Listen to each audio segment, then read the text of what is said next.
If you've been searching for a turbo Suzuki carry truck, here's the short answer. Suzuki doesn't make one. Hasn't since 2000. Not even in the brand new 2026 redesign. We covered a few days ago. This isn't an oversight. It's a decision Suzuki has stuck with for over 2 decades. Back in 1997, Suzuki did sell a turbo carry, the KU grade. It lasted 3 years. By May 2000, it was gone, and it's never come back. Here's why. K-trucks work farms and job sites, where low-end torque matters more than high RPM power. Turbo engines cost more to build and buy. As naturally aspirated engines got stronger through the 2000s, the case for paying extra for a turbo grade that most buyers didn't need got weaker every year. Demand dried up before the technology did. It's not that Suzuki forgot how to build a turbo K engine. Look at the Every Wagon or the Daihatsu Atrai. Both still come with turbo as standard right now, in 2026. Turbo never left the K segment. It left the truck segment specifically, because work trucks and turbo engines want different things. Go back to why this platform exists at all. In 1958, Suzuki's engineers had 1 year to build a commercial truck, and they chose the simplest layout that wouldn't break under real work. A turbocharger goes against that philosophy. It adds heat, pressure, extra plumbing, and more things that can eventually fail, all in exchange for power. A work truck was never really asking for. 60-plus years later, that original philosophy is still why the standard engine wins. People sometimes ask me, is the non-turbo carry painfully slow? Honestly, it depends on what you expect. In Japan, these trucks spend most of their lives driving between farms, warehouses, construction sites, and narrow city streets. They're rarely expected to cruise at high speed for hours. Around town, the naturally aspirated engine feels completely normal. Once you reach highways, though, you quickly understand what Suzuki designed it for. It isn't a truck that encourages you to drive fast. It's a truck that encourages you to keep working. Most people overseas aren't asking for a turbo because they want to race one.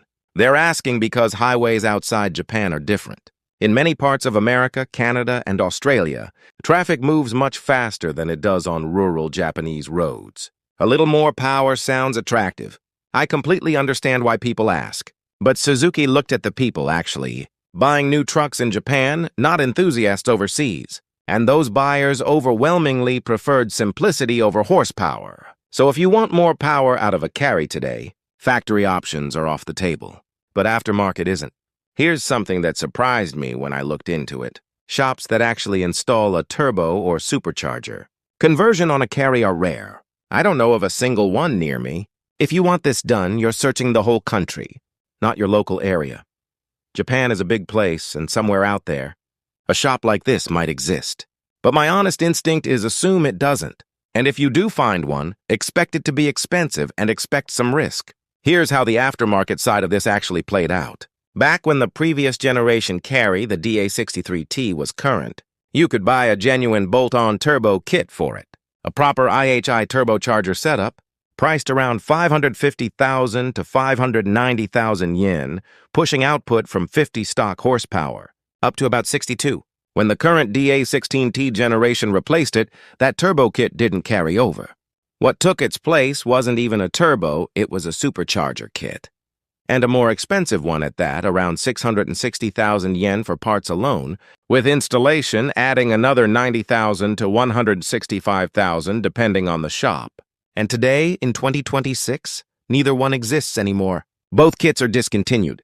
The turbo kit for the old carry, the supercharger kit for the new carry gone, both of them, for the same reason. They depended on the same specialized control computer, and when that single part went out of production, it took both kits down with it. Even the Daihatsu Hijet's own bolt-on turbo kit, built by the same company, was discontinued right along with them. One single component, from one supplier, quietly ended forced induction, tuning for 2 entire truck lineups at once. Some owners have gone even further than a bolt-on kit, pulling the entire turbo engine out of a retired turbo, carry and swapping it into a later non-turbo chassis. It's real, and it's documented by actual owners online, step-by-step engine. Out, engine in, no lift required. But it's a serious project that could take an entire weekend or more. So even in the custom scene, turning a carry into a genuinely fast truck has gotten harder, not easier, over time. If you're overseas and actually hunting for a factory turbo carry, Here's what to look for model years 1997 through 2000. The KU turbo grade powered by the F6A engine. A SOHC 6-valve turbo without an intercooler.